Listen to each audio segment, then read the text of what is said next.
Uma palavra tão linda, já quase esquecida, me fez recordar. Contendo 7 letrinhas e todas juntinhas se lê cativar. Cativar. Já de preparação mais assim, consciente. E eu tenho um livrinho que chama Filho de Deus, que é de autoria de Joana de Ângeles. Esse espírito benevolente, né, que vem trazendo para nós uma série de informações que lentamente vão nos ajudando a sair desse estado de inconsciência ou estado de sono sem sonhos.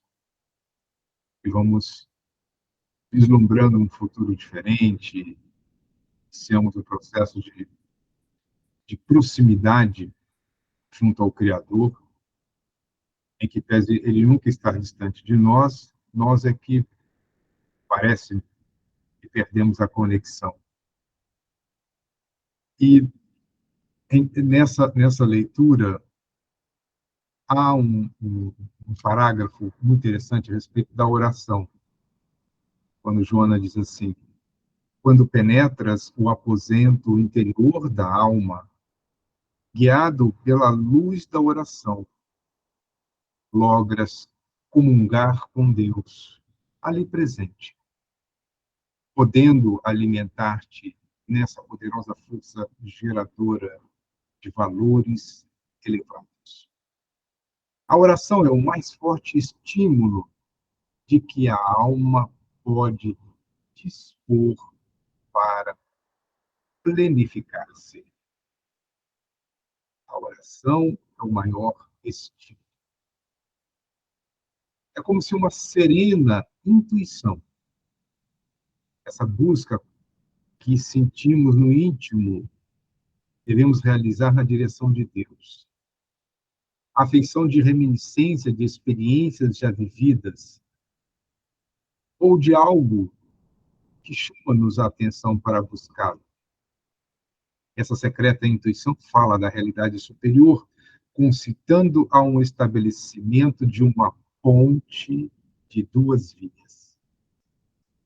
Ponte de 2 vias. Por onde sigam os apelos da nossa direção rumo ao Pai, e por onde do Pai retornam as respostas.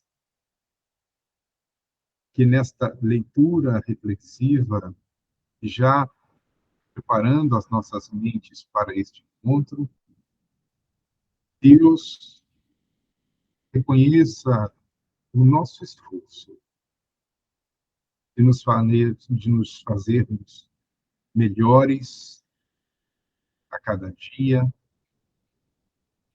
no sentido de buscá-lo para que ele nos abasteça de forças que por vezes nos faltam nesses dias desafiadores que vivemos todos nós. Sustenta-nos, pois, Senhor, ampara-nos diante da queda, ergue-nos, estendendo as tuas mãos generosas que se fazem presente em nossas vidas, por intermédio dos teus mensageiros, esses enviados por ti, seguidores e trabalhadores da vinha de nosso Senhor Jesus Cristo. Dá-nos, pois, permissão para iniciarmos mais um encontro de estudo, estimulando-os para que busquemos o entendimento e para com que ajuizemos o melhor possível acerca dos temas que aqui serão tratados. Esteja conosco, hoje e sempre, assim seja. Bem, almas queridas, vamos, uma vez mais, tentar, né, fazer curso de aprofundamento na busca do conhecimento, nos valendo, neste momento,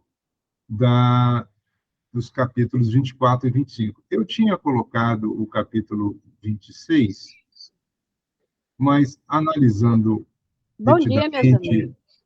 a extensão, bom dia, a extensão dos conteúdos, eu optei por apenas os capítulos 24 e 25, que certamente contém informações substanciais para o momento.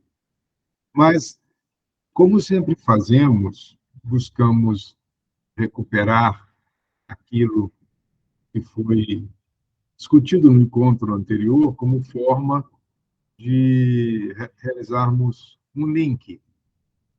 E isso faz com que a nossa mente ela crie um contínuo que facilite a compreensão dos capítulos seguintes.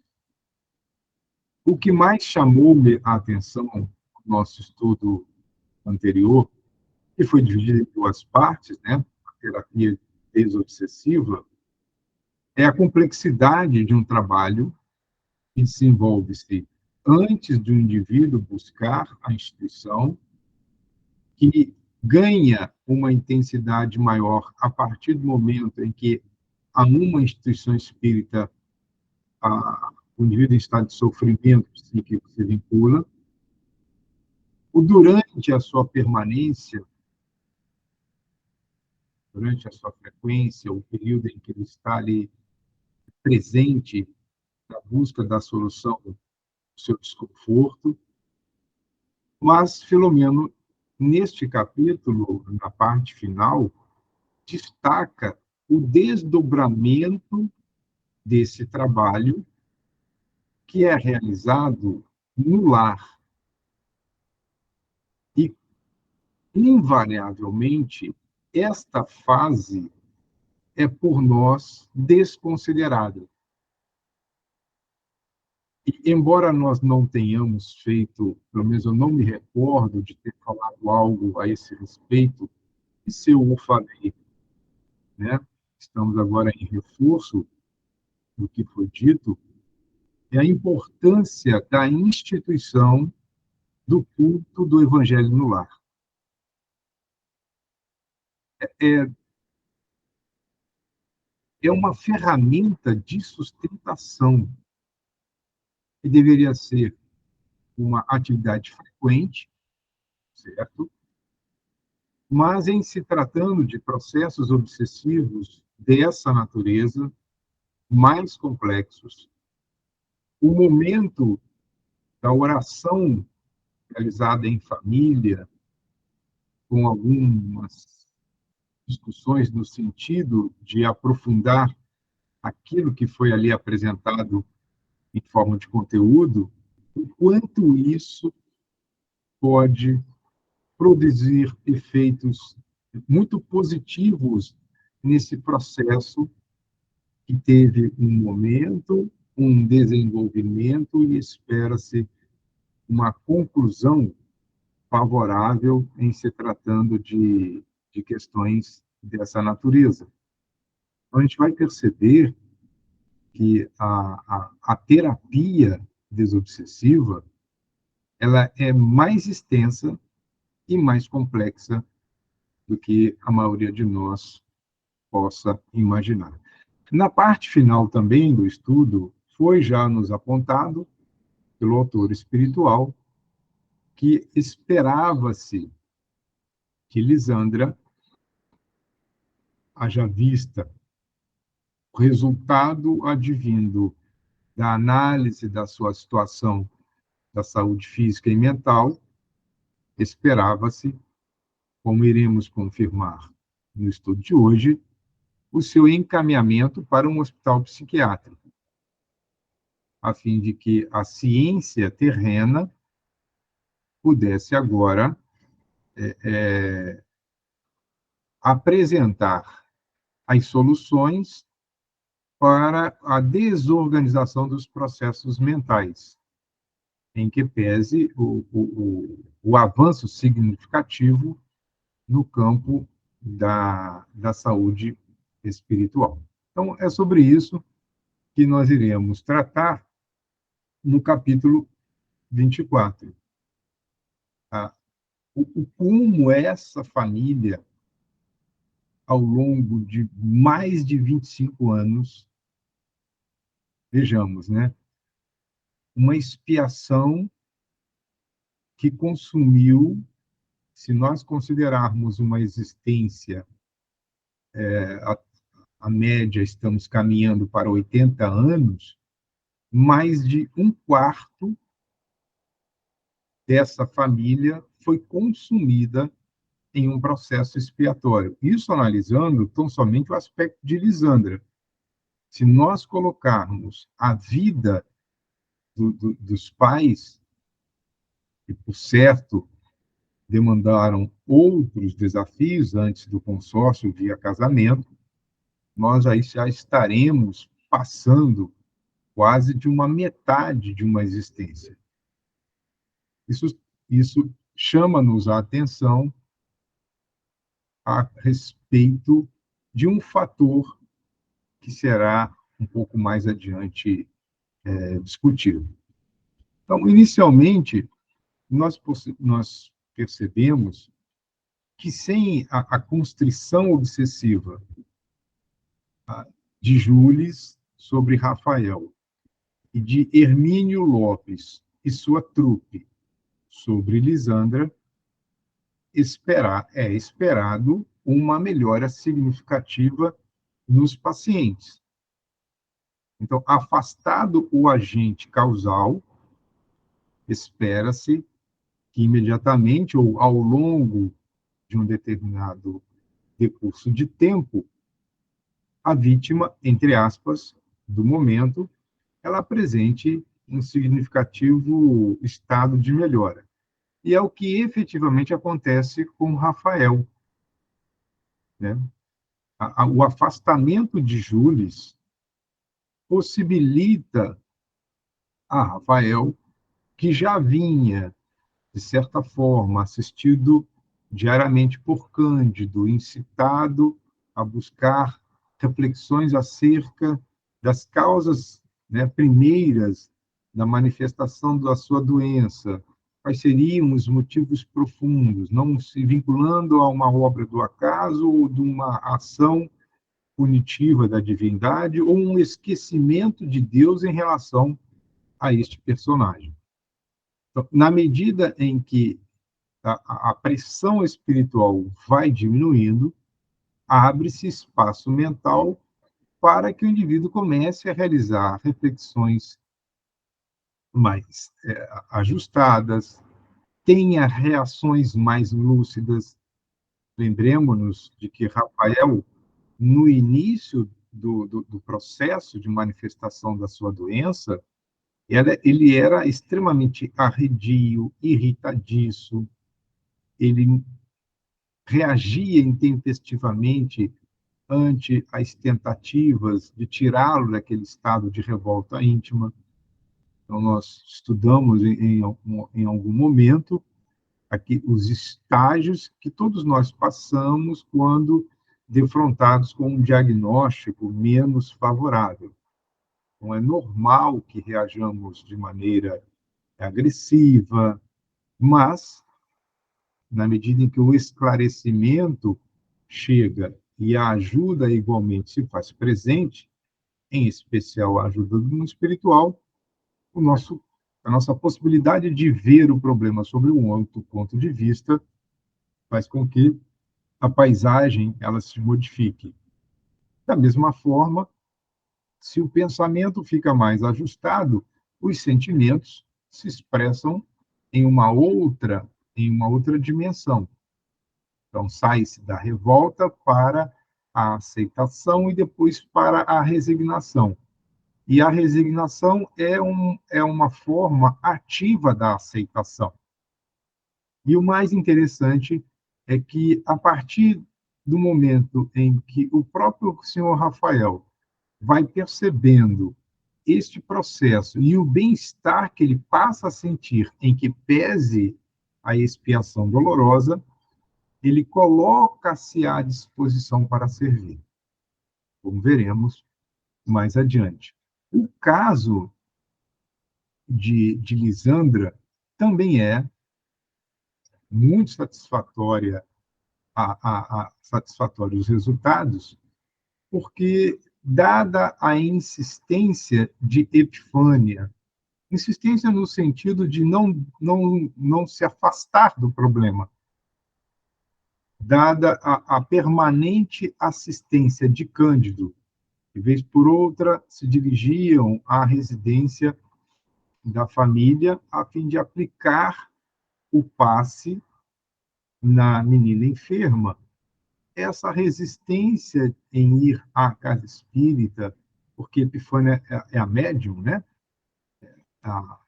Vamos dizer assim, aquela figura sobre a qual a obra do Francisco Xavier, que é o Centro Espírita, foi erguida, ela entende o seu compromisso e ela atua fora da dimensão da casa espírita. Ela visita os necessitados, assiste aos enfermos. Então, a ação de caridade da instituição, ela transcende os muros, a área edificada. Isso é fácil de ver pelos vários relatos que essa obra apresenta. Então, a casa espírita vai na direção do sofredor, aonde quer que ele se encontre. E essa ação continuada pelos passes, ela produz um efeito muito interessante, que é a ausência, ou seja, as experiências, as crises epileptiformes, elas sumiram.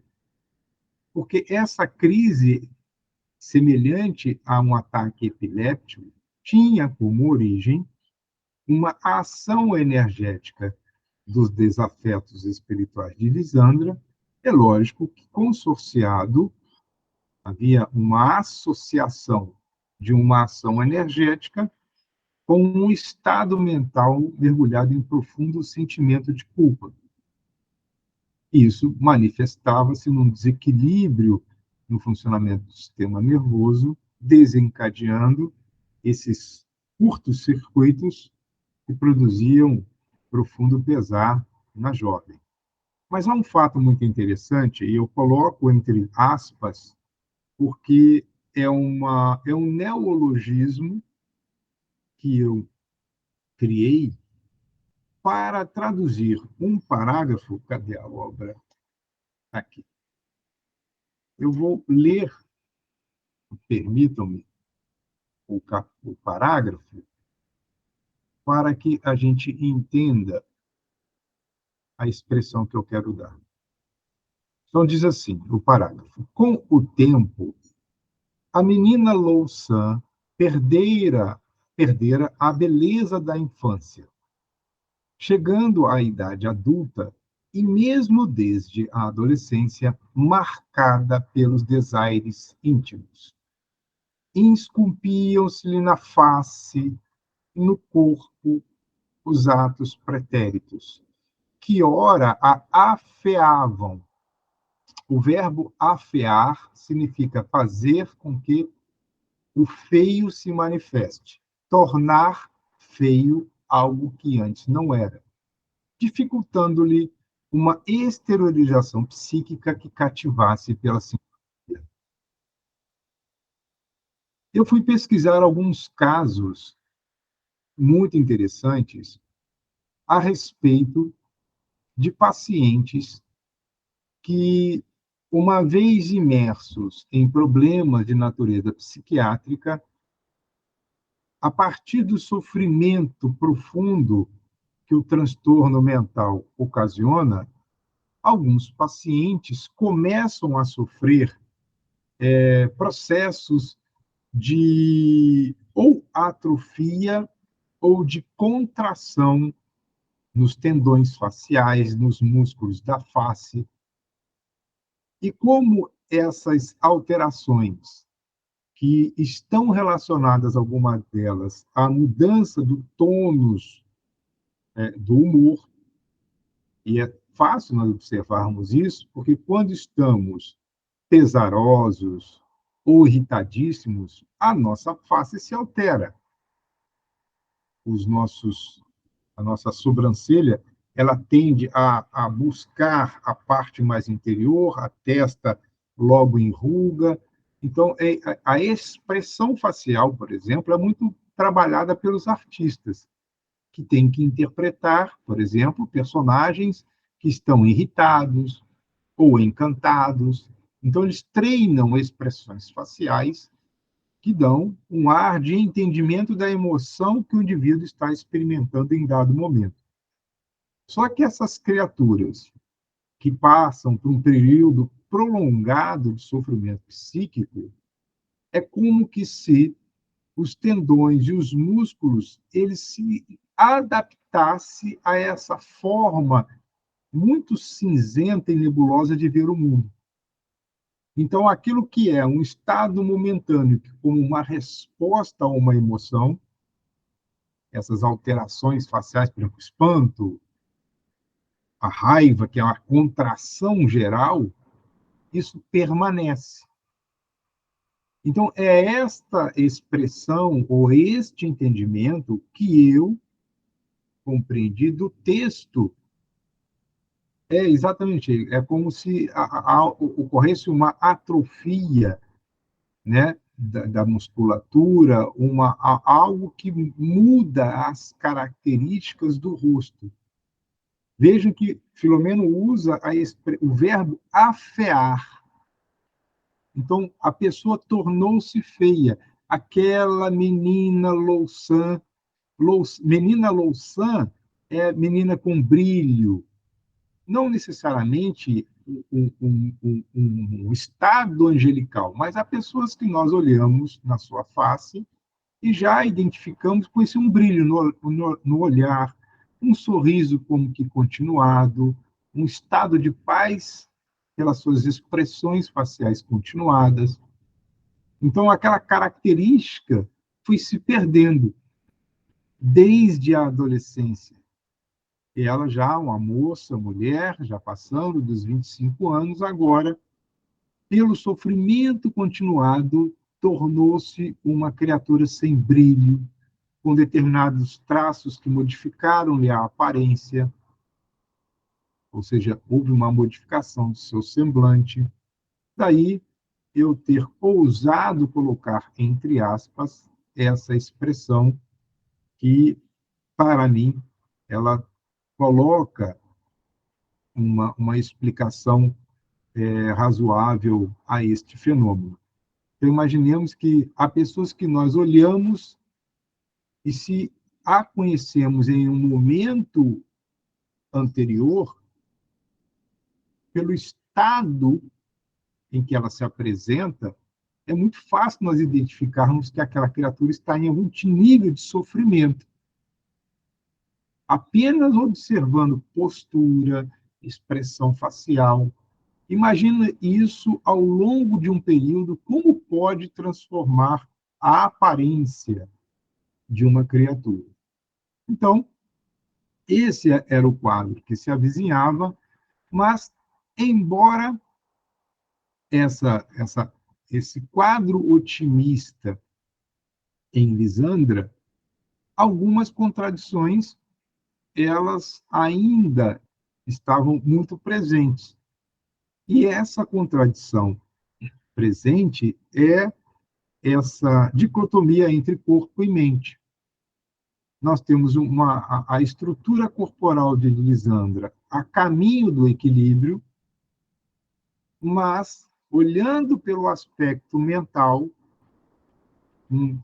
os distúrbios ameaçadores, com um prognóstico de desenvolvimento de alguma psicose, uma psicose esquizofrênica, por exemplo, fez com que aquilo que estava em potencial pós-tratamento, que nós tivemos a oportunidade de estudar, que ocorreu nas reuniões mediúnicas tratadas em capítulos anteriores, agora se manifesta pela indicação do corpo clínico em encaminhá-la para um hospital psiquiátrico. A família, lógico, ficou preocupada porque uma internação dessa natureza, se nós colocarmos hoje em uma clínica particular, é muito custoso. Para que nós tenhamos uma ideia, uma clínica ou uma casa de acolhimento de idosos que ofereça uma condição mínima de um tratamento humanizado para o idoso não sai por menos de R$ 3.600 mês. Existem casas com menos dispêndio de recurso, mas com serviços duvidosos. Agora, imagina a exigência de disponibilidade de recursos para fazer frente a uma despesa dessa natureza. Em um hospital psiquiátrico, em que, além da alimentação, vai exigir psicoterapias, a parte medicamentosa, eu acredito que deva ser daí para mais. Eu não tenho aqui nenhum orçamento, graças ao bom Deus, ainda não precisei buscar esses serviços, mas eu conheço famílias que tiveram dispêndios que os hospitais públicos, via de regra, inexistem, e aqueles que existiam até um tempo atrás não ofereciam um serviço de qualidade. Então, esses distúrbios ameaçadores indicavam a necessidade da internação em um sanatório, né? Olha, Joselito, eu diria que nos livrou de muito, mas existem pessoas que, despossuídas do conhecimento espírita, ainda recorrem a clínicas para tratamentos dessa natureza, o que é natural.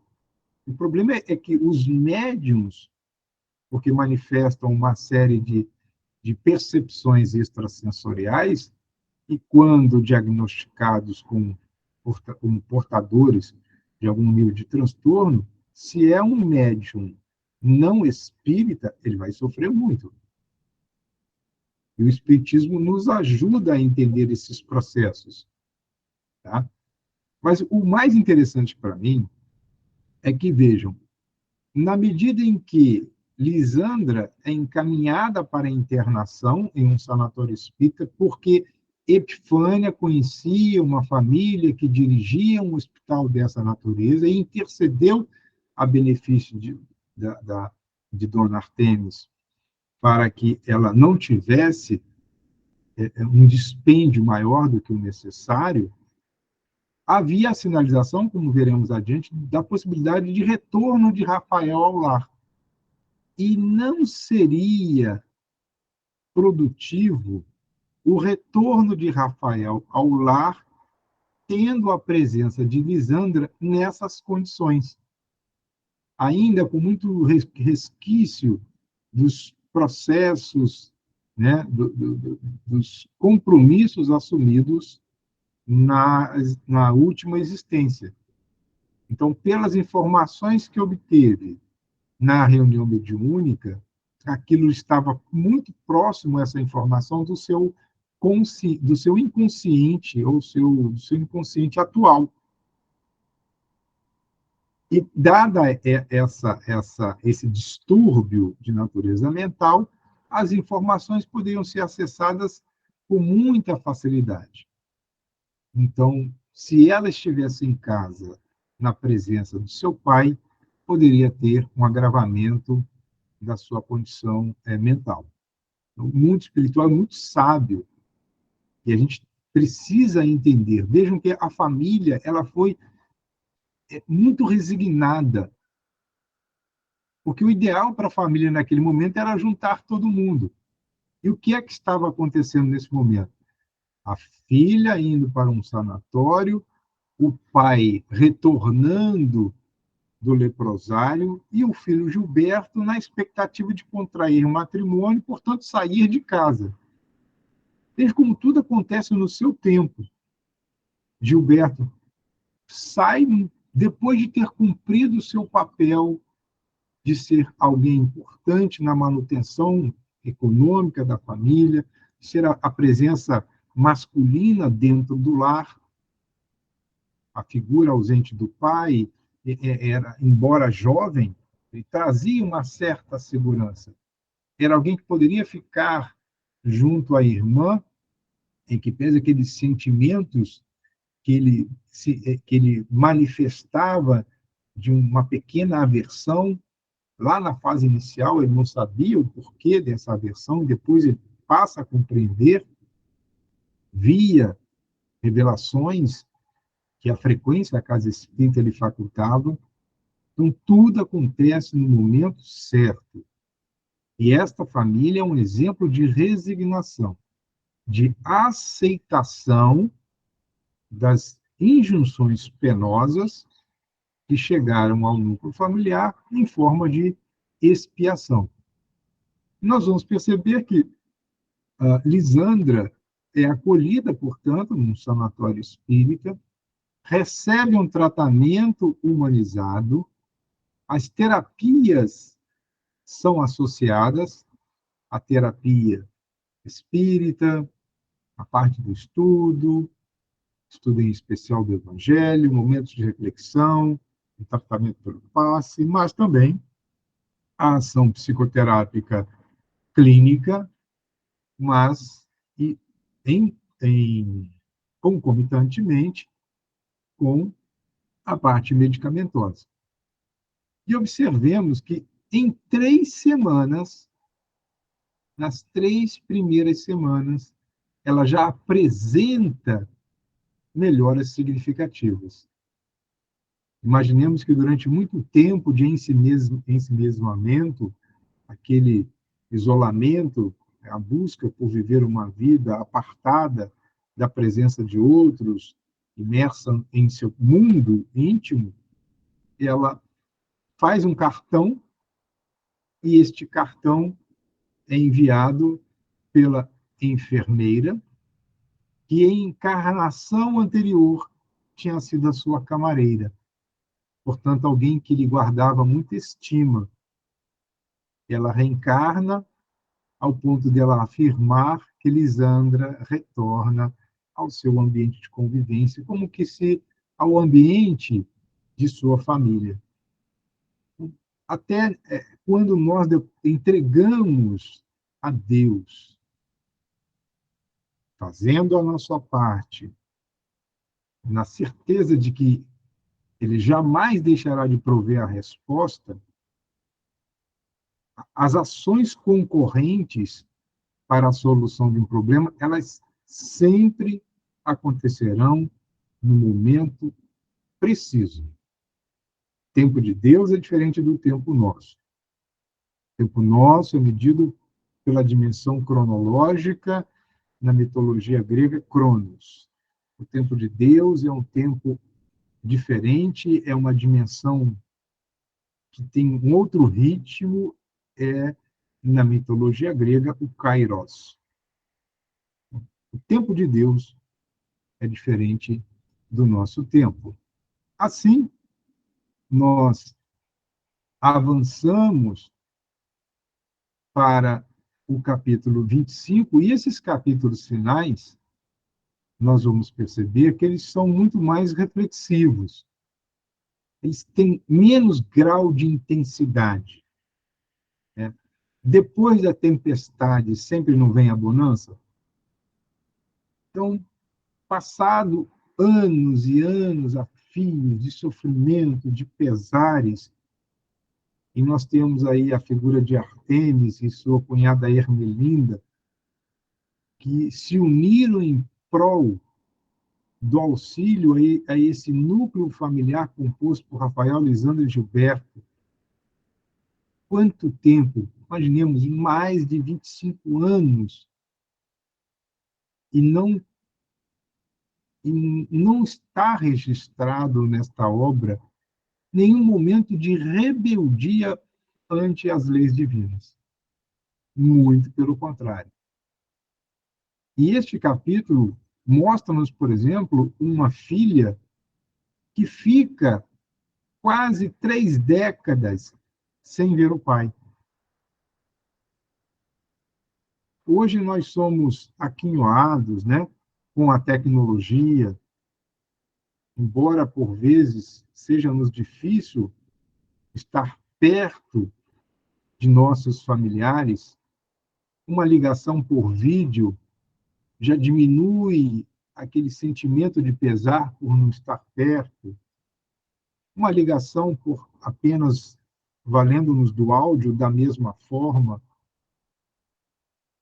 Então, a tecnologia é uma ferramenta neutra, assim como a mediunidade é uma faculdade neutra.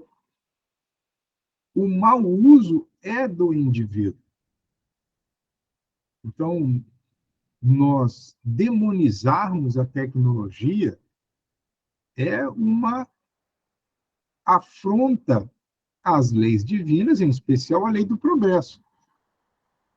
Eu posso criticar o mau uso da tecnologia. Ok, é válido e é compreensível. Agora, colocar a tecnologia como a responsável pelo caos que vivemos no momento é tirar o homem como o indivíduo que produz o caos a partir do conhecimento que possui. Então, ela, a dona Artemis, ela fica quase 3 décadas ou 30 anos sem ver o seu pai. E recebe notícias de que o seu pai está em fase final e que seria de bom grado a presença dela junto ao seu leito de morte. Então, ela se desloca, dona Artemis, vão se deslocar, mas antes disso, de entrarmos na análise desse fato, é interessante nós observarmos que com a internação de Lisandra, elas ficam agora com um tempo mais livre. Porque antes, não nos esqueçamos que para ir para a instituição, alguém deveria ficar acompanhando Lisandra em sua casa. Às vezes era Gilberto, às vezes era Artemis, às vezes era Armelinda, às vezes as duas irmãs e Gilberto. Mas, com a internação, tempo livre estava à disposição de ambas. E eu achei interessante esse destaque que Filomeno coloca, ou o destaque que eu achei interessante na fala do autor espiritual. Não escolhiam tarefas, atendiam ao que surgisse. Quantas oportunidades a gente perde? Porque às vezes alguém nos convida e, olha, nós é que deveríamos nos colocar à disposição.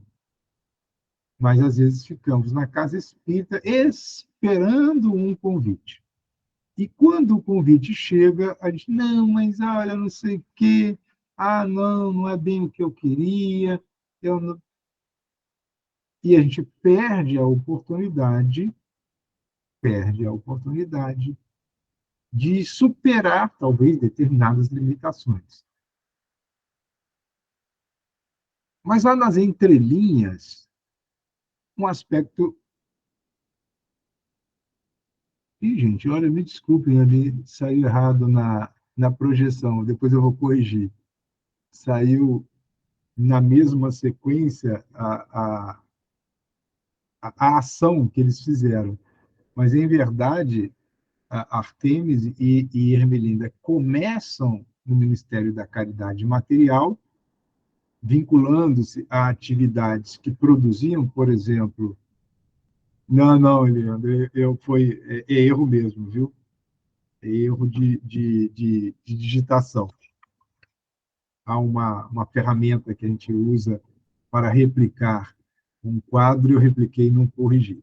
Então, elas começam no Ministério da Caridade Material, trabalhando para a confecção de enxovais, de peças, e depois avançam como voluntárias capacitadas para o passe.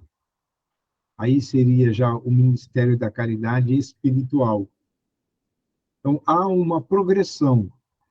Bom, eu tenho tempo livre, todas as tardes eu vou para a instituição espírita, porque a instituição espírita tem atividades durante todos os dias da semana, e o último trabalho delas é no campo da caridade moral. Então, elas começam numa ação de trabalho produzindo peças ou composições que são depois direcionadas àqueles que demandam um estado de necessidade material. Avançam posteriormente para o passe, e é interessante que fica bem claro que essa equipe de trabalho, ela é uma equipe capacitada. Então, não há improviso na tarefa. E isso é que é interessante. Não há vem cá, você está fazendo o quê? Não estou fazendo nada. Bom, então vem fazer nada aqui. Não. Não é assim que esse grupo busca o cumprimento das suas obrigações. Isso é uma chamada para nós, a fim de que, de alguma maneira, nós busquemos em nossas instituições seguir estes passos, de preparar pessoas, de identificar aqueles que estão disponíveis, que querem ingressar em uma tarefa de natureza qualquer, porque até para ajudar, nós precisamos saber como ajudar. Eu estava analisando, por exemplo, uma pessoa que trabalha na área de limpeza de ambientes e comentando que na empresa em que ela trabalha, quando eles vão fazer a varrição ou a faxina em um ambiente de trabalho, são orientados, por exemplo, a perguntarem: na sala de vocês pode ser varrido ou apenas nós iremos passar pano úmido? Olha a preocupação. Por quê? A varrição, ele coloca partículas em suspensão. E o pó, em um ambiente de trabalho, a depender do ambiente de trabalho, podem ter pessoas que tenham alergias, ou sejam portadoras de sinusite, de rinite, ou de um processo alérgico. Então, a preocupação não somente na limpeza, mas em como realizar a limpeza. Se nós, por exemplo, sairmos misturando produtos químicos aleatoriamente, isso já aconteceu também, você pode produzir um terceiro agente químico, um terceiro produto químico, que vai produzir vapores que são tóxicos. Então, se eu pego água sanitária, misturo com vinagre, por exemplo, vinagre com bicarbonato de sódio, vai fazer uma mistura efervescente. Então, não é porque eu tenho mais de um produto à minha disposição que eu vou sair misturando tudo. Apenas aqui como exemplo, nós tínhamos uma pessoa que eu conheci uma pessoa que ela achava que o banheiro só ficava limpo depois que o cheiro de água sanitária chegasse a queimar as narinas. Esse era o conceito de limpeza. Essa pessoa consumia quase meio litro de água sanitária em um banheiro de mais ou menos 8 metros quadrados. Quando você pegar 10 ml por litro, é mais do que suficiente para que a ação bactericida da água sanitária ela se realize. Então, mas o foco aqui não é nesses detalhes, é apenas um recorte. É passar para a nossa perspectiva E que muitas vezes nós temos tempo livre e não o utilizamos bem. Nós empregamos para muita coisa e perdemos muita oportunidade de servir. E o ato de servir, colocar-se à disposição dos que sofrem, fazem com que nós melhoremos o nosso estado íntimo e mais facilmente transitamos pelas nossas experiências dolorosas. Quanto mais eu dou, mais eu recebo em troca.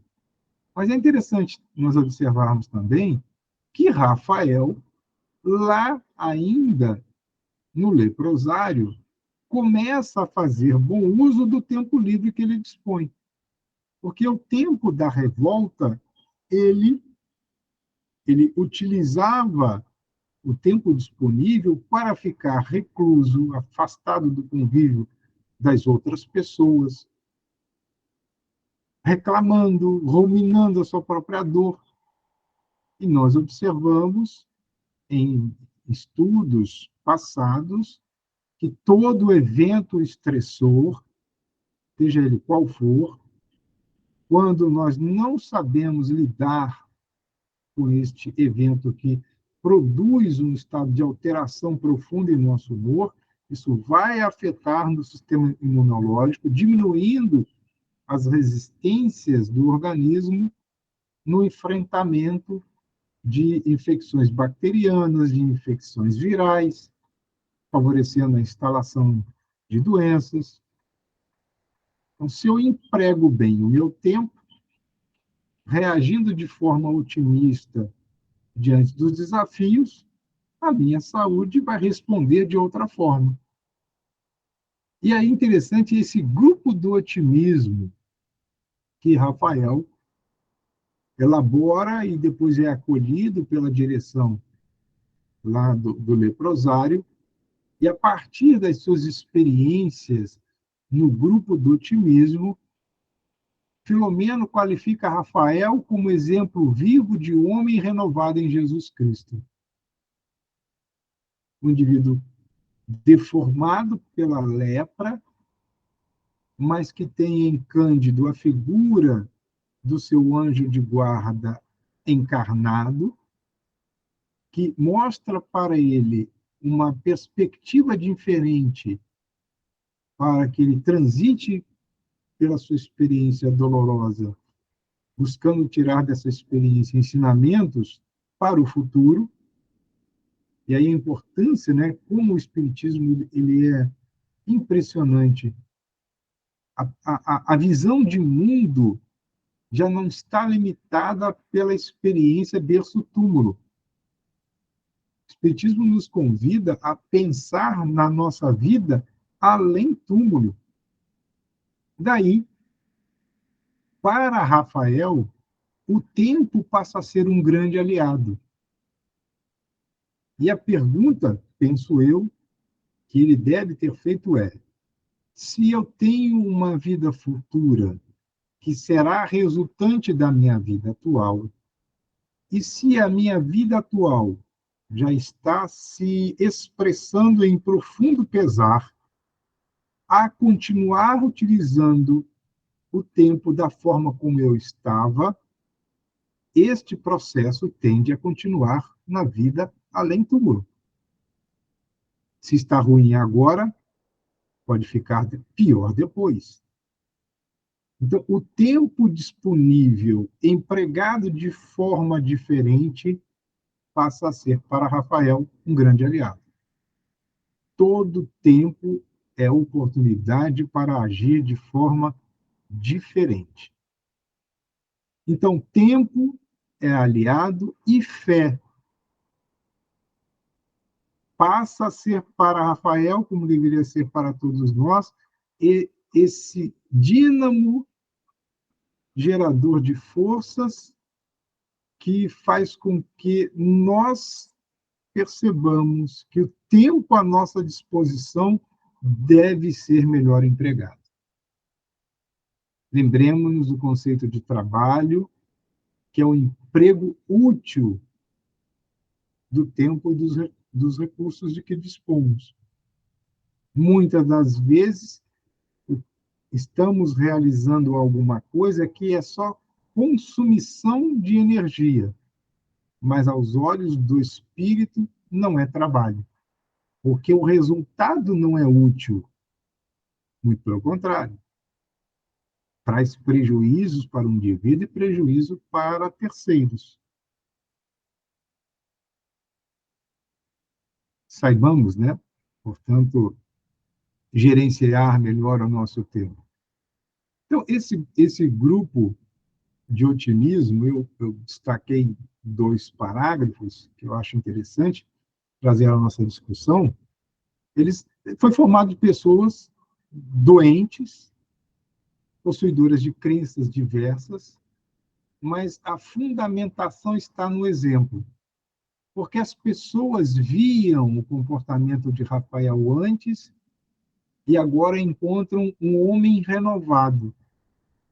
Daí a fala de Filomeno: o exemplo é o melhor veículo de informação, embora haja quem duvide da sua eficácia. As palavras convencem, mas o exemplo arrasta. E esses que duvidam da eficácia do exemplo, muitos preferem o bombástico da propaganda destituída dos atos que a corroborem.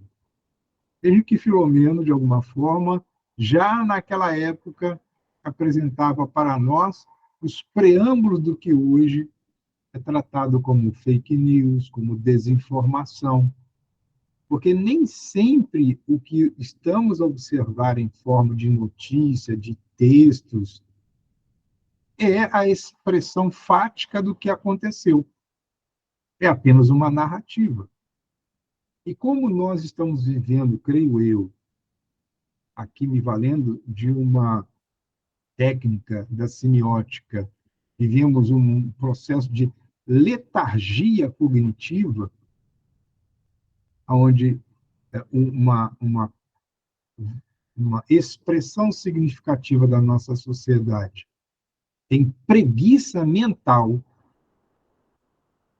indivíduos ávidos de informação, mas destituídos de conhecimento. Tem muita informação sobre muita coisa, mas não conhece nada.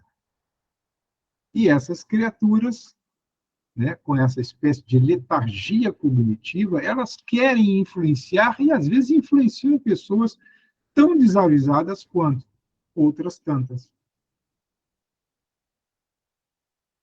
É preciso conhecer em profundidade o Espiritismo para que nós nos posicionemos de forma a mais ajustada possível neste momento desafiador que estamos vivendo.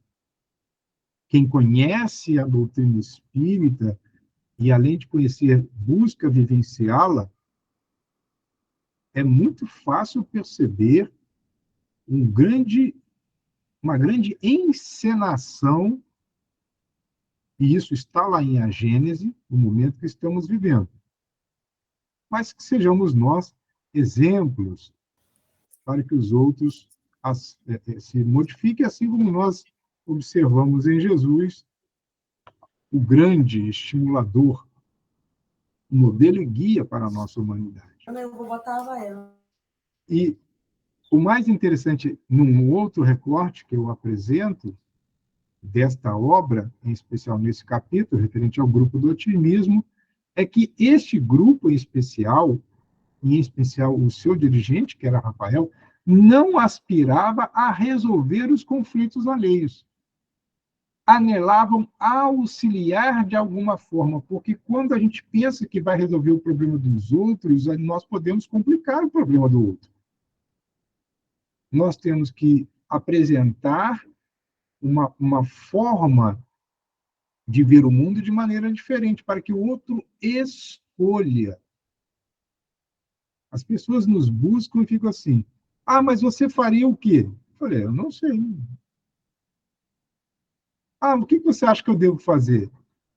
Tomar uma decisão. Decida segundo os valores que estão contidos em sua experiência de vida. Faça um estudo mais aprofundado a respeito de quais são as possibilidades, né? A gente chama de árvore de decisão. Qual é o problema, quais são as alternativas possíveis, e para cada alternativa você elenca as consequências. Em cada consequência tem consequências positivas, negativas, mas as pessoas não, às vezes estão diante de problemas e querem que nós tomemos a decisão. Não caiamos nesse erro, porque se der errado, vão voltar e se está vendo, eu fui fazer aquilo que você disse, e no linguajar baiano, me lasquei-me. Ainda vão transferir a culpa ou a responsabilidade para nós. Então, esses grupos de apoio, o desejo, a aspiração, não é resolver o conflito das pessoas, mas sim ajudá-las de alguma forma para que os conflitados encontrem a luz pelo discernimento e o alento da coragem, a fim de resolverem as próprias dificuldades. Então, é um grupo de apoio. As casas espíritas, eu acredito que a maioria tem esses grupos de apoio, mas ninguém vai dizer o que o outro deve fazer. Isso está dentro do fórum íntimo das pessoas. E dentro desse contexto, nós vamos perceber que no final do capítulo, como disse antes, Artemis e a sua cunhada deslocam-se para o interior depois de um largo período em que a dona Artemis não via o seu pai, e Artemis já vai na direção deste encontro na doce certeza da partida do seu genitor. Por inspiração, porque ela estava sendo assistida por sua mãe, ela já sabia que o seu pai iria partir. Mas vejam, não se perde a oportunidade. Embora ter chegado, avistado o seu pai, imediatamente, é como que seu pai esperasse a sua chegada para realizar a sua partida, ela aproveitou aquele momento, porque ficaria mais alguns dias na fazenda para tratar de outros assuntos, ela fica naquele ambiente e aproveita o momento para implantar o estudo do Evangelho. Acredito eu que o primeiro desejo foi apenas diminuir o sofrimento. Mas as informações inspiradas por sua mãe foram tão profundas, e também por Natércio. Lembramos que Natércio é o espírito que dirige os trabalhos do Francisco Xavier. Natércio se fez presente, veremos no capítulo posterior. Ela, diante da dor, apresentou o consolo. Diante da dúvida, o esclarecimento. E diante do testemunho, a fé. Ela observou o preceito evangélico. E aonde quer que nós estejamos, sejamos exemplos vivos de renovação. E nos comportemos de forma diferente. Mas é interessante nós observarmos que no meio, na parte do meio para frente desse capítulo, Filomeno chama a atenção a respeito do comportamento, esse comportamento que se contrapõe entre o respeito pelo que parte, mas a conduta reprochável de muitos dos que ficam. Quantos de nós não passamos por experiência dessa natureza?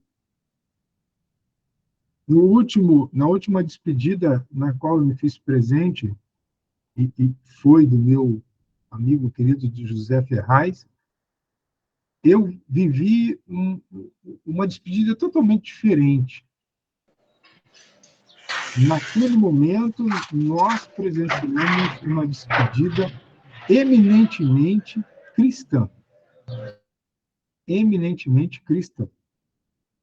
Todos de forma respeitosa, reverenciando a colaboração que o Sr. José Ferraz prestou a todos nós, manifestando a nossa gratidão. E essa postura é a que se espera daquele que se autodenomina cristão, em especial o cristão espírita. Filomeno de Miranda, no livro Temas da Vida e da Morte, num capítulo intitulado Ante os Moribundos, vai fazer um estudo muito interessante acerca desse comportamento equivocado que muitos adotam.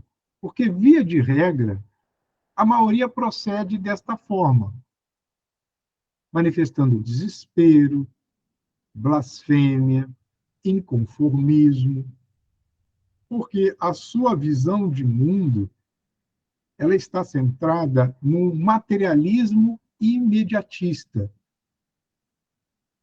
Alguns religiosos estão mudando essa expressão para o que se chama de materialismo religioso. É um paradoxo, mas é a visão de que o reino do céu na face da terra, a plenitude, a felicidade, estaria submetida ou submissa a uma experiência puramente material, ou seja, coisas. Coisas trazem felicidade.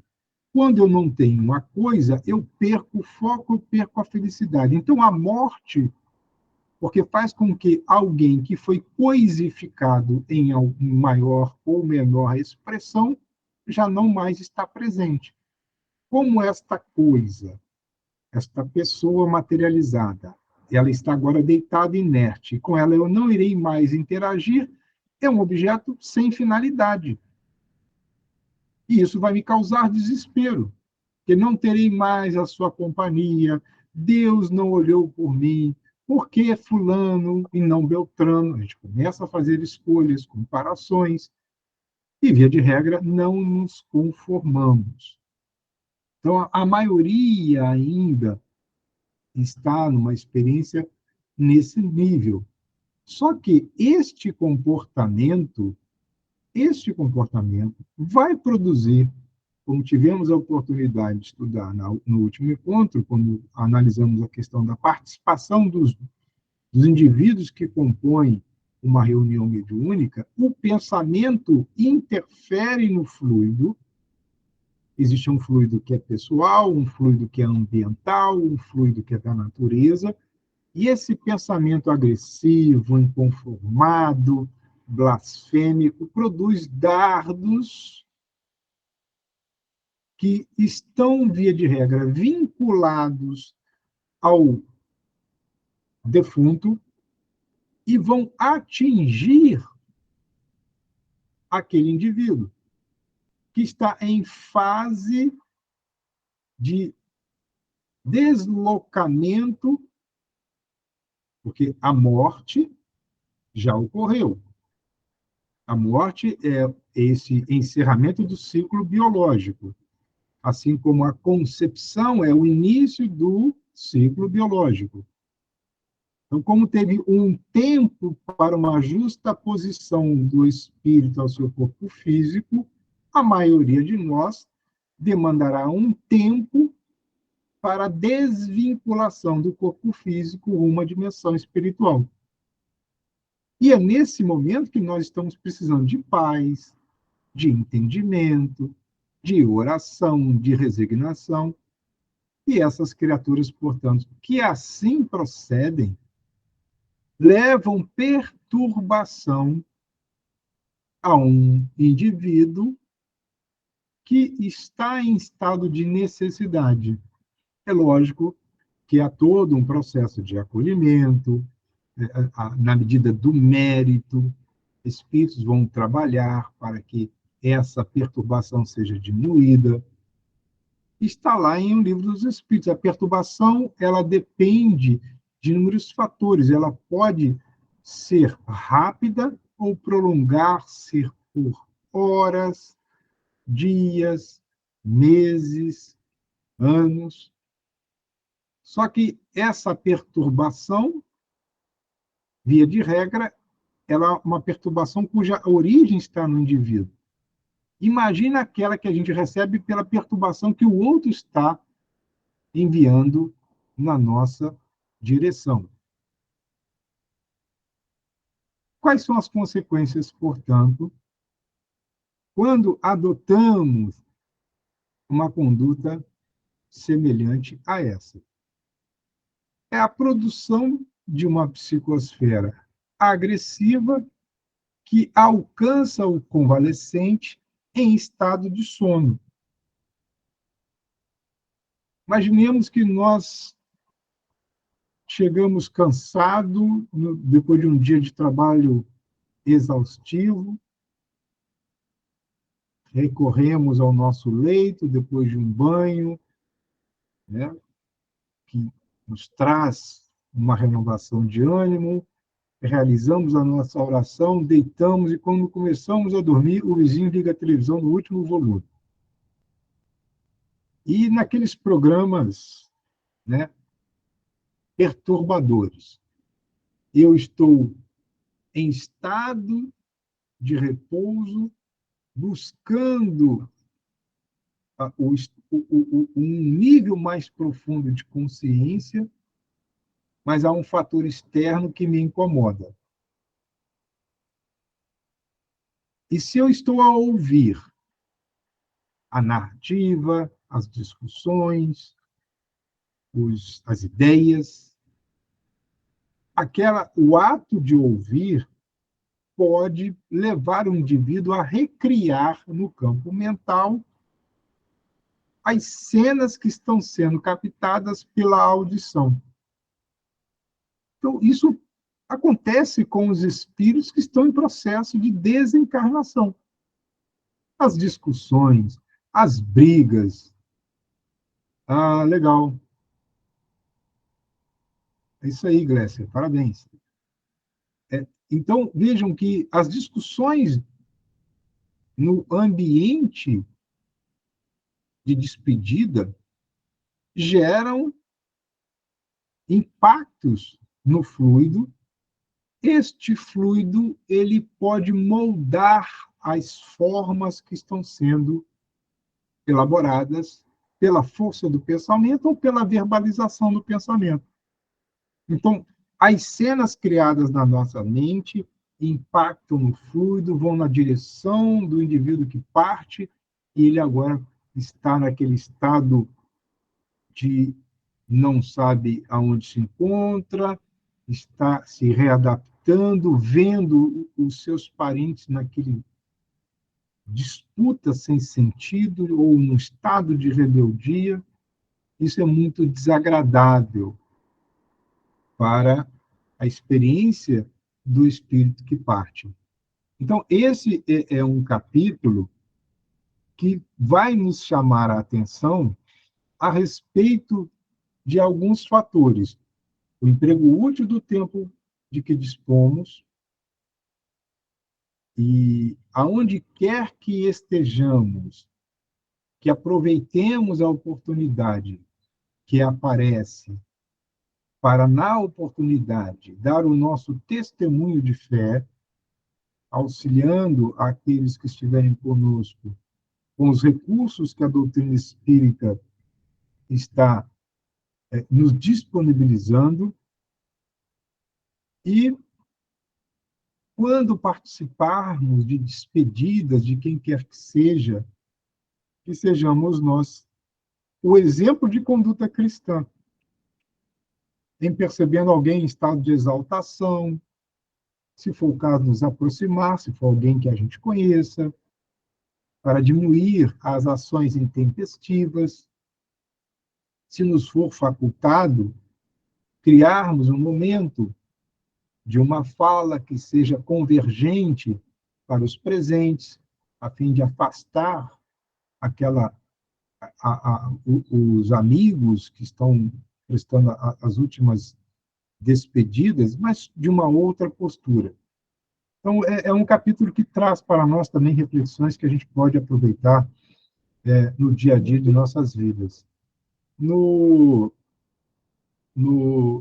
Na parte final,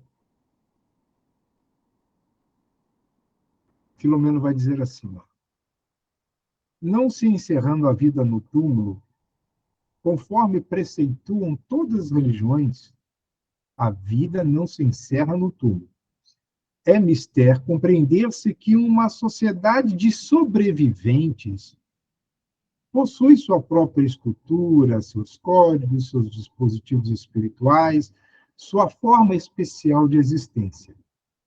Se considerar, no entanto, a pré-existência do espírito à concepção, mais fácil se faz compreender toda a complexidade da vida espiritual, tornando-se a Terra um simulacro, uma cópia imperfeita, sem dúvida, da experiência de vida que temos na dimensão pregressa à atual que estamos experimentando. Quando a nossa sociedade entender isso, acredito eu, teremos uma outra visão a respeito de ocorrências dessa natureza.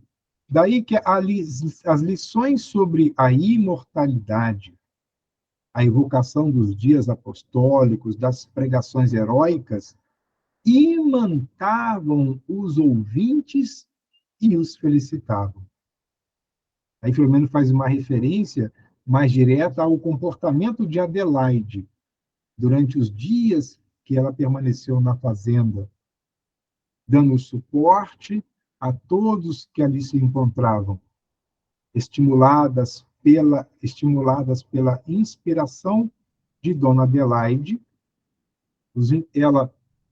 Aqueles indivíduos, Dona Adelaide, lembremos, ela está na dimensão espiritual, Dona Artemis e Ermelinda na dimensão física.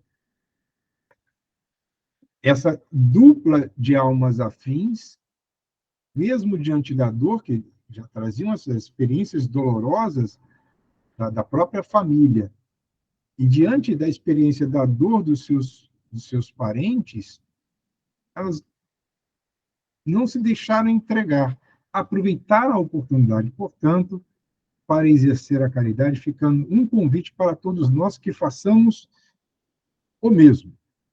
Onde quer que nós estejamos, sejamos pessoas capazes de cumprir com desvelo essa missão de sermos os apóstolos da Era Nova, ou como encontramos no Evangelho segundo o Espiritismo, os obreiros da vinha do Senhor, os trabalhadores da última hora.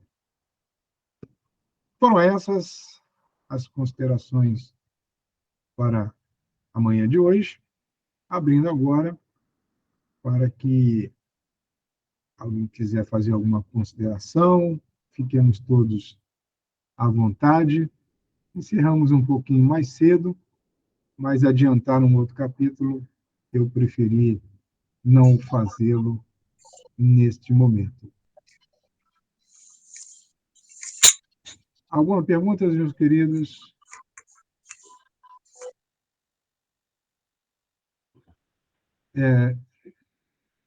Tem uma questão aqui, realmente, o ambiente de despedida não é o melhor momento para discutirmos questões de partilhas de bem, né? Aquilo fica para um momento futuro. Não há o que nós ficarmos discutindo em um momento onde o centro das nossas atenções é o que parte. O Espiritismo ele é muito rico nesse momento, né? Aliás, não só o Espiritismo. Se o indivíduo é um cristão na sua essência, ele vai perceber que o momento seguinte é que vai demandar a atenção com essas questões, que não aquele onde nós estamos fazendo o encerramento de um ciclo. Ok? Obrigado aí pela consideração de nossa querida Glécia. Bem, se não há nada mais a ser dito, fica o aprendizado para todos nós, renovando votos de estima, todos que nos fizemos presente nessa manhã, aqueles que, porventura, ouvirão ou assistirão a todo o conteúdo deste encontro, agradecendo a Deus uma vez mais por essa oportunidade. Bom final de semana, fiquemos em paz Um forte abraço a todos e até o segundo sábado de agosto, se Deus assim o permitir.